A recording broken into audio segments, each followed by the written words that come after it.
숨이 멈추고 눈앞이 하얘졌어요. 씻으려고 화장실 문을 열었을 뿐인데 제가 본 건 상상도 못한 광경이었어요. 회장님이 서 계셨죠. 타월 하나만 두르신 채로. 그리고 그분의 그것, 어떻게 표현해야 할까요? 남성으로서의 그것이 너무나 압도적이었어요. 죄송합니다, 회장님. 저는 황급히 문을 닫았어요. 심장이 터질 것 같았죠. 얼굴이 불타올랐습니다. 복도에 주저앉을 뻔했어요. 마흔이 다 돼서 이렇게 당황하다니. 김 여사, 괜찮아요. 제가 문을 잠그지 않았네요. 회장님 목소리가 들렸어요. 침착한 목소리였죠. 하지만 저는 식은땀이 났어요. 방금 본 게 진짜일까? 65 남성이 저렇게 왕성할 수 있을까? 머릿속이 하얗게 지워졌어요. 그날 이후로 제 인생이 달라지기 시작했습니다. 돌이킬 수 없는 방향으로요.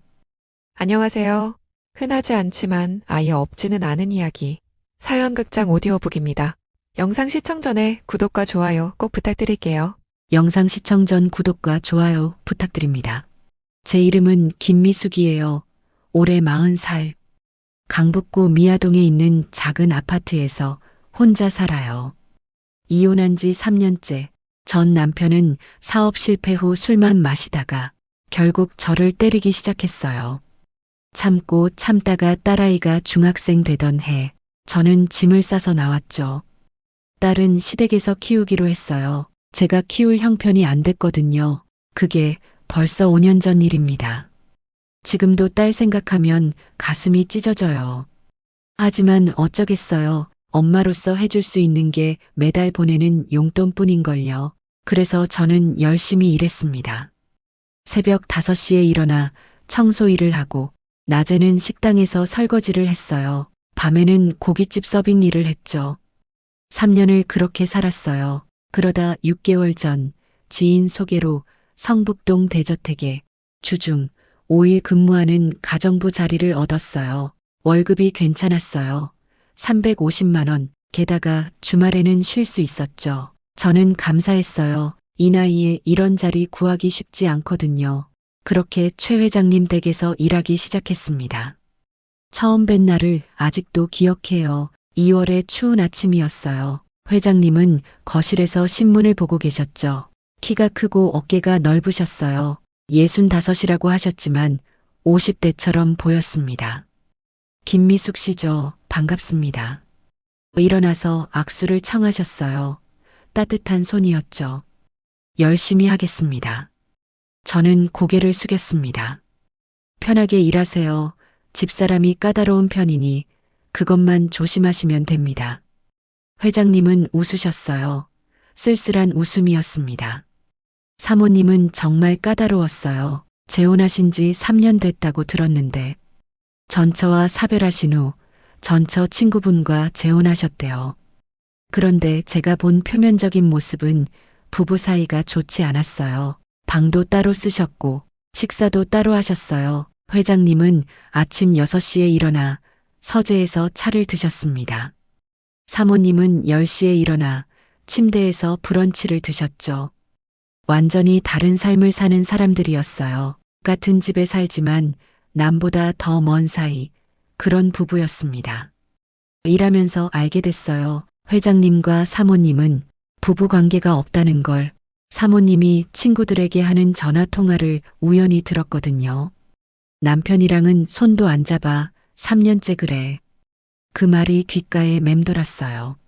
맨 처음 말씀드린 그 사건 이후 화장실 문 사건 말이에요. 저는 회장님을 대하기가 어색했습니다. 하지만 회장님은 태어나셨어요. 김 여사, 그날 일은 신경 쓰지 마세요. 죄송합니다, 회장님. 아니에요. 제가 조심했어야죠. 그렇게 넘어갔어요. 하지만 이상했죠. 저는 자꾸 그 장면이 떠올랐거든요. 회장님의 압도적인 모습, 65이라는 나이가 무색한 그 왕성함. 저도 모르게 상상했습니다. 사모님은 왜 회장님을 외면하실까? 저렇게 훌륭한 남성을. 안 돼. 저는 머리를 흔들었어요. 하지만 회장님에 대한 호기심은 점점 커져만 갔죠. 회장님도 달라지셨어요. 저를 자주 부르셨습니다.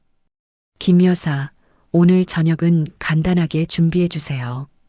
김 여사, 서재 정리 좀 도와주실래요?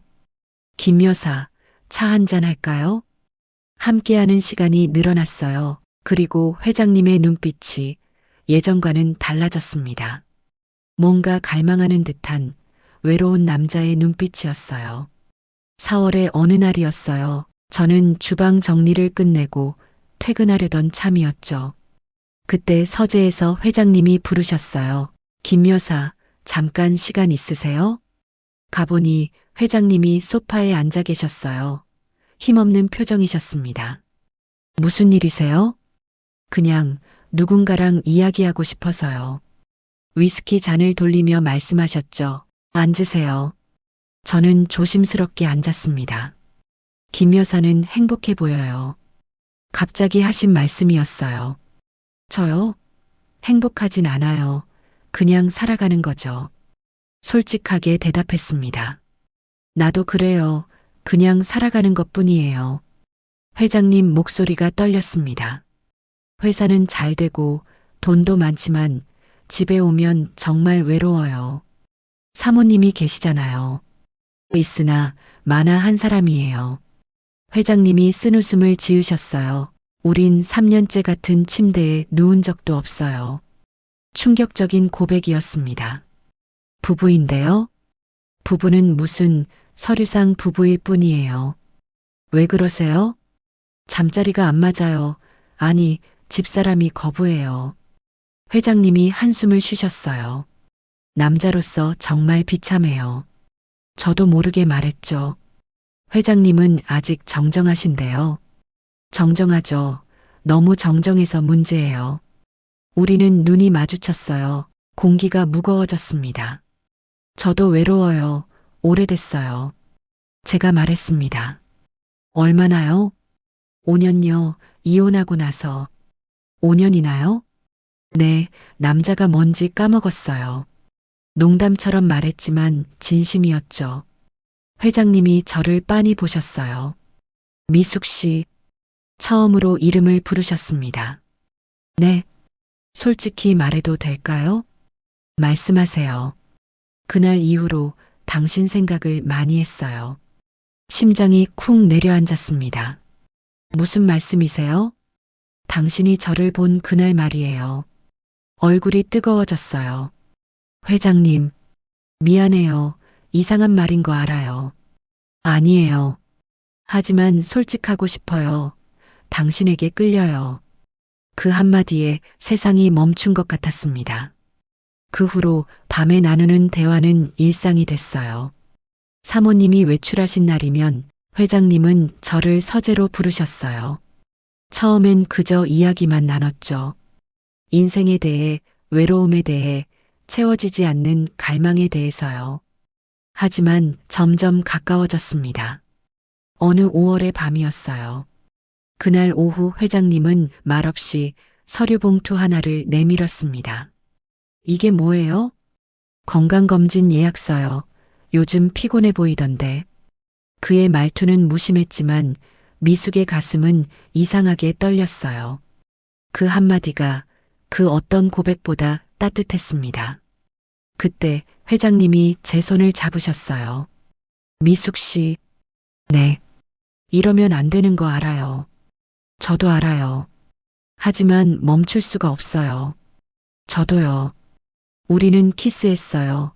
처음엔 조심스럽게. 그 다음엔 격렬하게. 5년 만에 느끼는 남자의 온기였어요. 회장님의 손이 제 허리를 감쌌습니다. 미숙 씨, 괜찮아요? 네, 괜찮아요. 우리는 소파에 앉았어요. 회장님이 제 옷을 천천히 벗기셨죠. 떨렸어요. 두렵기도 했지만 원했습니다. 회장님의 몸은 가히 압도적이었어요. 그날 화장실에서 본 그것이 실제로는 더 대단했죠. 회장님, 저기. 왜요? 너무 큰 것 같아요. 천천히 할게요. 회장님은 정말 천천히 조심스럽게 저를 대해주셨어요. 5년 만에 느끼는 그 감각. 처음엔 아팠지만 곧 익숙해졌습니다. 아니, 익숙한 게 아니라 황홀했어요. 회장님은 정말 대단하셨어요. 65이라는 나이가 무색하게 젊은 남자보다 더 왕성하셨죠. 그날 밤 우리는 선을 넘었습니다. 돌이킬 수 없는 선을. 그날 이후 우리만의 비밀스런 시간이 생겼어요. 사모님이 외출하신 날이면 우리는 함께 있었죠. 회장님 서재에서, 때로는 별장에서. 미숙 씨, 이렇게 행복해도 되나요? 모르겠어요. 하지만 행복해요. 회장님은 저를 여자로 대해주셨습니다. 단순한 욕망이 아니라 진심으로 아껴주셨죠. 당신은 정말 아름다워요. 거짓말, 저 40살이에요.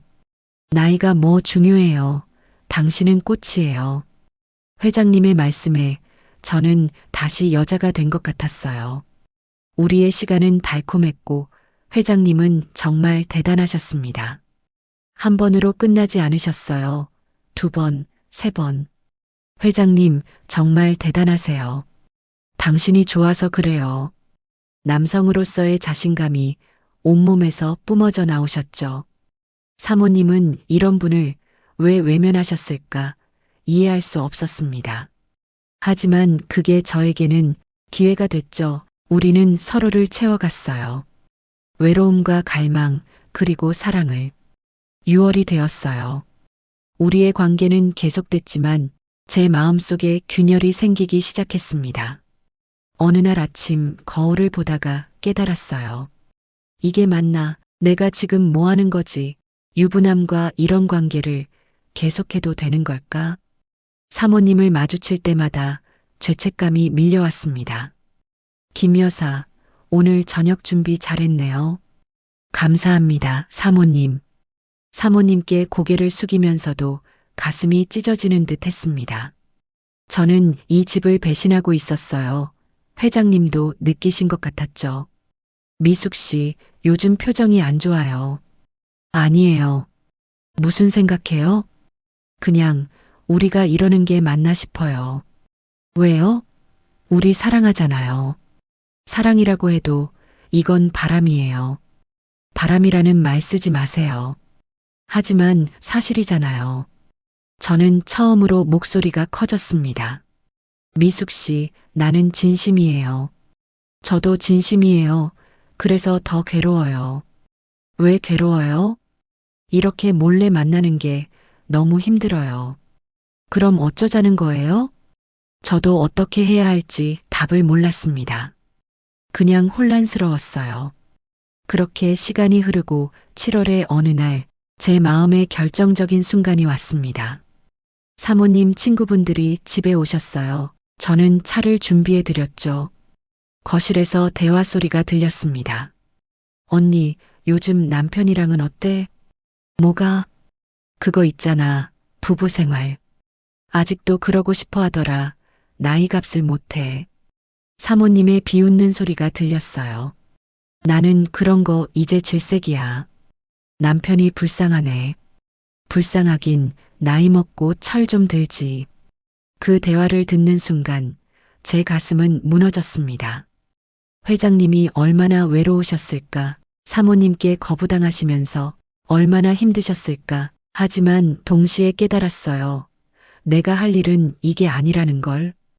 회장님께 위로는 드렸지만 이 관계는 끝이 없다는 걸 말이에요. 회장님은 이혼할 수 없는 분이셨죠. 재산 문제, 사회적 지위, 모든 게 걸려 있었죠. 그리고 저는 평생 숨어서 만나는 여자로 남고 싶지는 않았습니다. 그날 밤 저는 결심했어요. 이곳을 떠나기로. 다음 날이 되고 저는 회장님께 말씀드렸습니다. 회장님, 저 그만두려고요. 갑자기 왜요? 이제 정리할 때가 된 것 같아요. 미숙 씨, 무슨 말이에요? 우리 관계요. 이제 끝내야 해요. 회장님 얼굴이 굳어졌습니다. 내가 뭘 잘못했나요? 아니에요. 회장님은 잘못 없으세요. 그럼 왜요? 이 관계가 우리 둘 다를 망가뜨리고 있어요. 눈물이 났습니다. 회장님, 저는 행복했어요. 정말로. 나도 그래요. 하지만 이건 진짜 사랑이 아니에요. 무슨 소리예요? 진짜 사랑이라면 이렇게 숨어 다니지 않아도 되잖아요. 회장님이 말없이 고개를 떨구셨어요. 미숙 씨가 원한다면. 네, 그만두고 싶어요. 언제까지 일할 거예요? 이번 달까지만요. 알겠어요. 회장님의 목소리가 떨렸어요. 그날 밤 우리는 서로의 이름을 불렀습니다. 마지막이었지만 처음처럼 따뜻했죠. 그 순간만큼은 세상의 모든 허락이 필요 없었어요. 마지막으로 서로를 안았습니다. 미숙 씨, 고마웠어요. 저야말로 감사해요. 당신 덕분에 다시 사람다워진 기분이었어요. 저도요, 회장님 덕분에 제가 여자라는 걸 다시 느꼈어요. 우리는 울었습니다. 이별을 준비하며 7월의 마지막 날, 제 마지막 출근 날이었습니다. 사모님은 친구들과 여행을 가셨어요. 회장님과 저 단둘이었죠. 미숙 씨, 오늘 저녁은 특별하게 준비했어요. 회장님이 식탁을 세팅하셨어요. 촛불을 켜고 와인을 따르셨죠. 이게 우리 마지막 저녁이네요. 네, 그러네요. 우리는 식사를 했습니다. 말없이 감정을 삼키며 말이에요. 식사 후 회장님이 하얀 봉투를 건네셨습니다. 이건 뭐예요? 당신이 새 출발하는데 도움이 될 거예요. 받을 수 없어요. 제발 받아주세요. 회장님, 내가 당신을 위해 할 수 있는 마지막이에요. 저는 결국 봉투를 받았어요. 왠지 모를 눈물이 났습니다. 고맙습니다. 나야말로 고마워요. 외로운 노인에게 꽃을 피워줘서. 노인이 아니세요. 이제는 노인이에요. 당신 없으면. 그날 우리는 마지막으로 서로를 안았습니다. 회장님의 품이 너무나 따뜻했어요. 행복하세요, 미숙 씨. 회장님도요. 다음 날 아침 저는 그 집을 나섰어요. 뒤돌아보지 않았습니다. 금방이라도 울음이 터질 것 같아서요. 가정부를 그만둔 후 저는 한 달을 쉬었어요. 쉬면서 많은 생각을 했습니다. 제 인생에 대해, 앞으로의 계획에 대해서요. 회장님께 받은 돈으로 저는 작은 반찬 가게를 열었습니다. 미아동 시장 한편에 10평짜리 작은 가게였죠. 처음엔 손님이 없었어요. 하지만 정성껏 만든 반찬은 금방 입소문을 탔습니다. 사장님 손맛이 진짜 좋아요. 김치가 정말 맛있어요. 그렇게 하나둘 단골이 생겼습니다. 저는 매일 새벽같이 일어나 장을 보고 반찬을 만들었어요. 힘들었지만 행복했습니다. 제 가게였으니까요. 그리고 놀라운 일이 생겼어요. 제 딸이 찾아온 거예요. 엄마, 가게 오픈했다며? 그래, 어떻게 알았어? 아빠가 알려줬어. 딸이 가게를 둘러보고 말했습니다. 엄마, 멋있어. 그래. 응, 엄마 달라 보여. 표정이 밝아졌어. 딸의 말에 가슴이 뭉클해졌습니다. 우리 딸, 엄마 이제 더 열심히 살게. 응, 나도 자주 올게. 딸과 재회했어요. 5년 만에. 지금 이 이야기를 듣고 계신 당신께 말씀드리고 싶어요. 저는 지금 행복합니다. 반찬 가게도 잘 되고 있어요. 직원도 2명 생겼고, 이제는 딸도 자주 봅니다. 가끔 회장님 생각을 해요. 그분은 어떻게 지내실까? 여전히 외로우실까? 하지만 후회하지 않아요. 제 선택을. 회장님과의 그 짧은 시간이 제 인생의 전환점이 됐거든요. 저는 회장님 덕분에 깨달았어요. 제가 여전히 사랑받을 만한 사람이라는 걸. 제가 새로운 시작을 할 수 있다는 걸. 나이는 숫자일 뿐이라는 걸요. 회장님이 저에게 준 건 욕망의 충족만이 아니었습니다. 자신감이며 용기였고 삶을 다시 시작할 힘이었어요. 금지된 사랑이었지만 저는 후회하지 않아요. 그 사랑이 저를 바꿨으니까요. 당신도 마찬가지예요. 지금 외롭고 나이가 많더라도 상처가 있더라도 다시 시작할 수 있어요. 사랑은 당신을 바꿀 거예요. 그게 어떤 형태든 중요한 건 그 사랑을 통해 자신을 발견하는 거예요. 저는 40살에 제 삶을 다시 시작했습니다. 당신도 할 수 있어요. 기억하세요. 사랑은 당신을 바꿉니다. 나이는 새로운 시작을 막지 못합니다. 지금 이 순간도 늦지 않았습니다. 오늘 영상 재미있게 시청하셨나요? 모든 사연은 정성을 다해 만들고 있습니다. 여러분의 채널 구독과 좋아요는 저희에게 큰 힘이 됩니다. 감사합니다. 여러분의 생각을 댓글로 남겨주세요. 구독과 좋아요, 알림 설정도 부탁드립니다. 다음에도 더 좋은 이야기로 찾아뵙겠습니다. 감사합니다.